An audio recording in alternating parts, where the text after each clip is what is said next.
মহিলাটি ভুলবশত তার শাশুড়িকে ছোট চাচার সাথে ঘনিষ্ঠ অবস্থায় দেখে ফেলে। ভয় পেয়ে ফুলদানি ফেলে দেয়, আর শব্দে শাশুড়ি ঘুরে তাকান। মহিলাটি দৌড়াতে শুরু করলে ছোট চাচা সামনে এসে পদ আটকে দেয়। তখনই সে বুঝে ফেলে তার চোখের ভালোবাসা শাশুড়ির জন্য নয়, বরং তার নিজের জন্যই। আসলে কিছুদিন আগে ভুল বোঝাবুঝিতে নেশাগ্রস্ত অবস্থায় সে ছোট চাচার গাড়িতে উঠে পড়ে, ভেবে নেয় সে তার বাগদত্তা। সেই রাতে দুজন একসাথে ঘনিষ্ঠ হয়।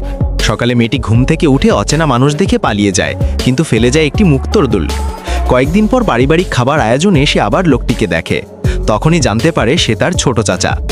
চা পরিবেশনের সময় তার হাত কাঁপছিল। লোকটি ইচ্ছে করে তাকে উত্ত্যক্ত করে, আর শাশুড়ি বিষয়টা এড়িয়ে যাবার চেষ্টা করেন।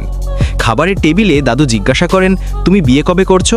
লোকটি বলে, আমি এক মেয়েকে ভালোবেসে ফেলেছি, আর পকেট থেকে বের করে সেই দুলটি। শাশুড়ির মুখ ফ্যাকাশে হয়ে যায়, আর মেয়েটি বাকরুদ্ধ হয়ে যায়। রাতে সে বাগদত্তির সাথে ঘনিষ্ঠ হতে চাইলে সে তাকে দূরে সরিয়ে যায়। সে এখনও তার পুরনো প্রেমিকাকে ভালোবাসে। তখন মেয়েটির মনে পড়ে সেই ছোট চাচার মুখ। এরপর একদিন সে দুর্বল সেজে ছোট চাচার কাছে যায়। লোকটি তাকে জড়িয়ে ধরে জিজ্ঞাসা করে, ঠান্ডা লাগছে?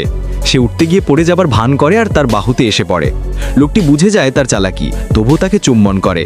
মেয়েটি তাকে থামায়, কিন্তু এবার লোকটি দৃঢ়স্বরে জিজ্ঞাসা করে, তুমি আসলে কি চাও? সে কিছু বলতে যাচ্ছিল, ঠিক তখনই শাশুড়ি দরজা খুলে ঢুকে পড়ে।